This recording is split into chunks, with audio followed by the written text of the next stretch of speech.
क्या हाल है? Good morning all of you.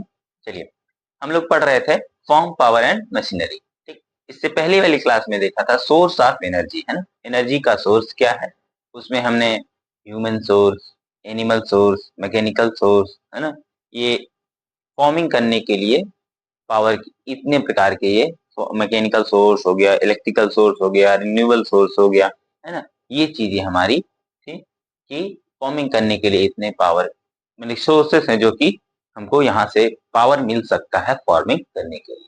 ठीक, मैकेनिकल पावर के अंदर में हमारा आएगा इंजन, जिसमें हम लोग स्टार्ट करते हैं हीट इंजन। हीट इंजन क्या होता है? Heat engine is a machine. क्या है? मशीन है एक प्रकार का, और ये दैट कन्वर्ट, क्या कन्वर्ट करता है?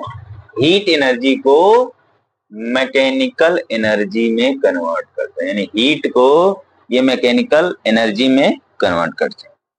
चाहे कोई भी इंजन हो, चाहे इंटरनल इंजन हो, चाहे एक्सटर्नल इंजन हो, ये दोनों ही क्या करते हैं? हीट एनर्जी को मैकेनिकल एनर्जी में कन्वर्ट करते हैं। उसको आप आगे चल के देख लेंगे कैसे कन्वर्ट करता है। अभी हम लोग बात करेंगे हीट इंजन जो होता है, ये दो प्रकार। अब देखेंगे classification of heat engine. Classification of heat engine क्या है?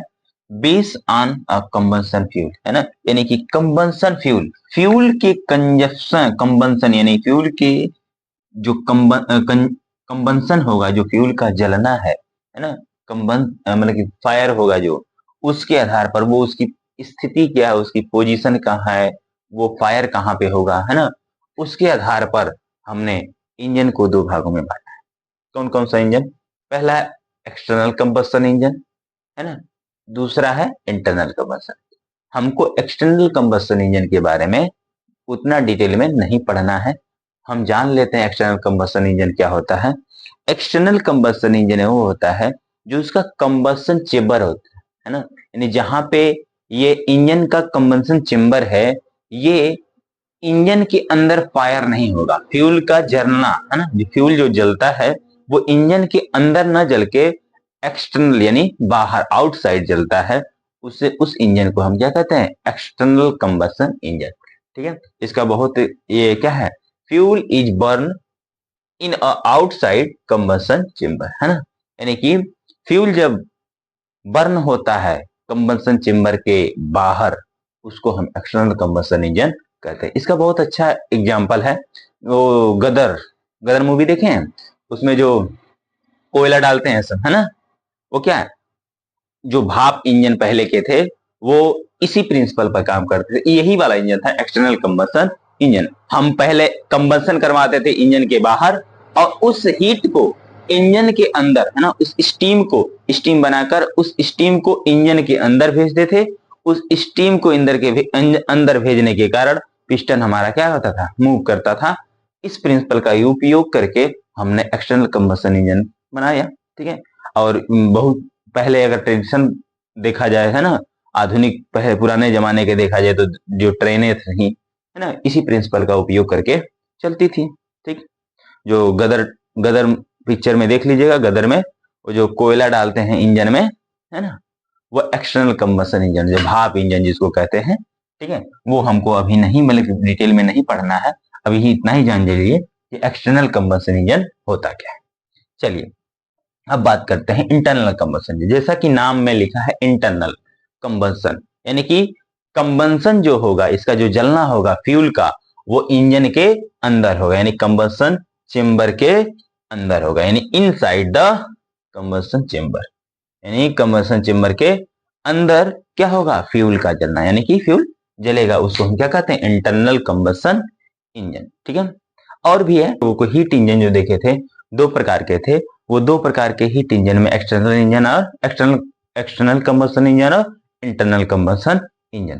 ठीक है, इसमें हम लोगों को डिटेल में पढ़ेंगे इंटरनल कंबस्शन इंजन के बारे में। ठीक है, आईसी इंजन के बारे में। चलिए देख लेते हैं पहले क्लासिफिकेशन क्या है आईसी इंजन का। ठीक है, बेसिस के आधार पर देखेंगे इसका। According to the piston stroke in the working cycle, जो पिस्टन होता है ना, जो इंजन में पिस्टन होता है, उसके वर्किंग साइकिल के आधार पर इंजन को दो भागों में बांटा गया है। एक होता है 4 स्ट्रोक इंजन, एक होता है 2 स्ट्रोक इंजन, को दो भागों में बांटा गया है। एक होता है 4 स्ट्रोक इंजन, एक होता है 2 स्ट्रोक। इसको आगे है, बहुत डिटेल में पढ़ना है हमको। चलिए क्लासिफिकेशन ओनली जान लेते हैं, अभी जानेंगे तो पूरा बहुत ज्यादा हो जाएगा। अभी एक एक करके चलते हैं। According to the piston of piston stroke है ना, पिस्टन का जो स्ट्रोक है ना, अप डाउन करने का, उस पर देखेंगे वर्किंग साइकिल है ना, और उसकी वर्किंग साइकिल पे 4 स्ट्रोक और 2 स्ट्रोक इंजन। ठीक है, चलिए डिटेल में आगे देखेंगे। According to the fuel use है ना, अब फ्यूल यूज के आधार पर इंटरनल कंबशन इंजन में फ्यूल यूज यानी कि किस प्रकार का आप फ्यूल यूज करोगे है ना, इसके आधार पर इंटरनल कंबशन इंजन को, पहला तो है पेट्रोल इंजन यानी कि फ्यूल, एज ए फ्यूल हम पेट्रोल को यूज करेंगे, वो होगा petrol engine. As a fuel अगर डीजल को यूज करते हैं तो diesel engine. As a fuel gas को यूज करते हैं तो हो जाएगा हमारे गैस इंजन। कुछ तो मेथड ऑफ इग्निशन, जो इग्निशन होगा, जो फ्यूल का जलना है, वो किस मेथड पे होगा है ना, उसके आधार पे दो भागों में बांटा गया है। ठीक है, एक होगा स्पार्क इग्निशन, एक होगा कंप्रेशन। इसको बहुत डिटेल में हम आगे पढ़ेंगे, फिलहाल अभी थोड़ा सा जानकारी ले लेते हैं। स्पार्क इग्निशन है ना, यानी जो इग्निशन होगा वो एक स्पार्क के द्वारा होगा, चिंगारी के द्वारा होगा, तो उसको हम स्पार्क इग्निशन कहेंगे। कंप्रेशन इग्निशन यानी कि इग्निशन यानी कि जो हमारा इग्नाइट, फ्यूल को इग्नाइट करना है, स्टार्टिंग, जो इग्नाइट का मतलब है कि जो फ्यूल का स्टार्टिंग का जलना होता है ना, उसको इग्नाइट, जैसे आग लगाना है ना, बोलते हैं ना आग लगाने वाला। ठीक है, तो वो आग लगाने का तरीका क्या होगा, एक होगा स्पार्क के द्वारा, एक होगा कंप्रेशन के द्वारा। ठीक है, स्पार्क इग्निशन को हम पेट्रोल इंजन में यूज करते हैं और कंप्रेशन में हम डीजल इंजन में यूज करते हैं। चलिए आगे इसको देखना है। ठीक है, क्यों लगा होता है स्पार्क पेट्रोल में, क्यों लगा होता है, क्यों यूज करते हैं compression engine, compression ignition in diesel engine में। ठीक है, चलिए according to the fuel feeding system, अब देखते हैं according to fuel feeding system है ना, यानी कि जो फ्यूल को फीड करने का, जो हमारे इंजन के अंदर डालना है, फ्यूल को फीड करना है, वो क्या मेथड है, क्या तरीका है ना। एक होगा हम कार्बोरेटेड इंजन, यानी कि कार्बोरेटर से होकर अगर इंजन जा रहा है, इंजन में जा रहा है फ्यूल, तो उसको हम कार्बोरेटेड इंजन बोलेंगे। अगर फ्यूल इंजेक्शन के द्वारा है ना जा रहा है तो उसको हम क्या बोलेंगे, इग्निशन इंजन बोलेंगे। ठीक है, सॉरी इंजेक्शन इंजन। ठीक है, इंजेक्शन के द्वारा जा रहा है। ठीक है, इंजेक्शन द्वारा। ये कार्बोरेटेड इंजन जो होते हैं ये पेट्रोल इंजन में यूज होते हैं, और जो फ्यूल इंजन होते हैं, फ्यूल इंजेक्शन इंजन जो होते हैं, ये डीजल इंजन में यूज होते हैं। ठीक है, अब क्यों होते हैं इसका हम जब पेट्रोल इंजन डीजल इंजन पढ़ेंगे तो जान लेंगे। ठीक है, अभी फिलहाल में क्लासिफिकेशन को जानते हैं तो इतना ही है। चल आगे और क्लासिफिकेशन है, देखते हैं। अकॉर्डिंग टू कूलिंग सिस्टम, यानी कि जो इंजन को कूल करने का जो सिस्टम है, तरीका है, उसके आधार पर इंजन को दो भागों में बांटा गया। एक तो हम एयर कूल इंजन, जो एयर के द्वारा अगर इंजन को, हवा के द्वारा अगर इंजन को कूल करते हैं तो उसको हम एयर कूल इंजन बोलते हैं। अगर वाटर के द्वारा अगर इंजन को कूल करते हैं तो उसको हम वाटर कूलिंग इंजन बोलेंगे। जैसे एग्जाम्पल के तौर पर जितनी बाइकें हैं, पेट्रोल गाड़ियां हैं है ना, वो बाइक हो गई, छोटी गाड़ियां जो हैं, वो एयर कूल सिस्टम होता है, एयर कूलिंग सिस्टम होता है उसमें। ठीक है, एयर कूलिंग सिस्टम, जैसे कि गाड़ी, बाइक के जो फिन्स होते हैं, इंजन के ऊपर फिन्स यानी कि ऐसे लाइनें बनी होती हैं थोड़ा सा ऊपर, वो हीट को ट्रांसफर करने का मेथड है, वो आप लोगों को है ना, ताकि ज्यादा नंबर्स ऑफ, ज्यादा अमाउंट में हीट को क्या कर सकें, ट्रांसफर कर सकें, इसके लिए उसके ऊपर फिन्स बनाई जाती है, वो एयर कूल इंजन में होता है। आपके घरों के जो मोटर होते हैं, जो नहीं होते इलेक्ट्रिक मोटर, उसमें भी ऐसे फिन्स बनाए रहते हैं, ताकि वो जो उसके अंदर हीट जनरेट हो रही है मोटर के अंदर, वो हीट को ज्यादा से ज्यादा क्या कर सके, वो रिलीज कर सके, इसके लिए उसमें फिन्स बना देते हैं। ठीक है, एयर कूलिंग इंजन में। वाटर कूलिंग इंजन में वाटर को इंजन के अंदर सप्लाई करते हैं, है ना।